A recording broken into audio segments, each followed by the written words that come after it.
Class 8 worksheet number 39। Fertilisation यानी initiation क्या होता है?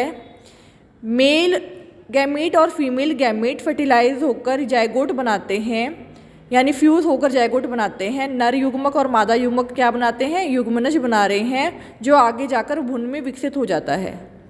अब जो फर्टिलाइजेशन यानी इनिशिएशन है वो दो तरह का होता है, आंतरिक और बाहरी।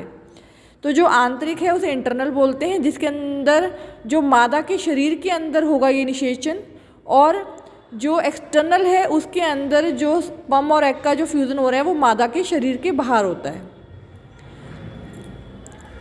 अब ये दो तरह का है, अंड प्रजनक यानी ओविपेरस, यानी इसमें क्या होता है, जो जीव जंतु होते हैं वो अंडे देते हैं, ठीक है। इसका जो फर्टिलाइजेशन होता है यानी जो इसका इनिशिएशन होता है वो बाहरी और आंतरिक यानी एक्सटर्नल इंटरनल दोनों हो सकते हैं।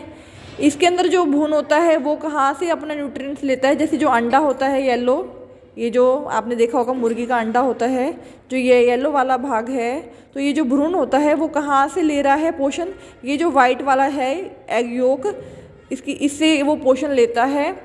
और जो अंडे होते हैं उनका सर्वाइवल क्या होता है, क्योंकि एक्सटर्नल एनवायरनमेंट यानी बाहरी वातावरण में वो दे रहे हैं, तो उसके ऊपर डिपेंड करता है कि वो कितना चांसेस होंगे वो जीवित रहेंगे। और इसका एग्जांपल क्या होगा? जैसे कि फिश है, इंसेक्ट है, बर्ड है, एक्सेट्रा।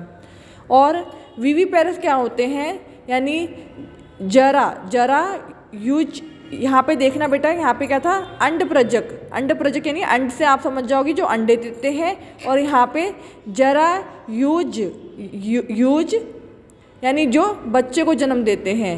यहाँ पे क्या किया जा रहा है कि सीधा बच्चे को जन्म दिया जा रहा है। और जो इसका इनिशिएशन होता है वो आंतरिक होता है यानी इंटरनल होता है।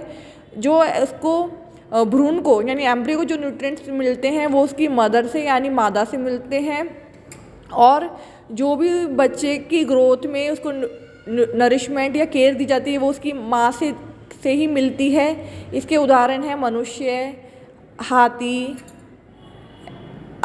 इत्यादि।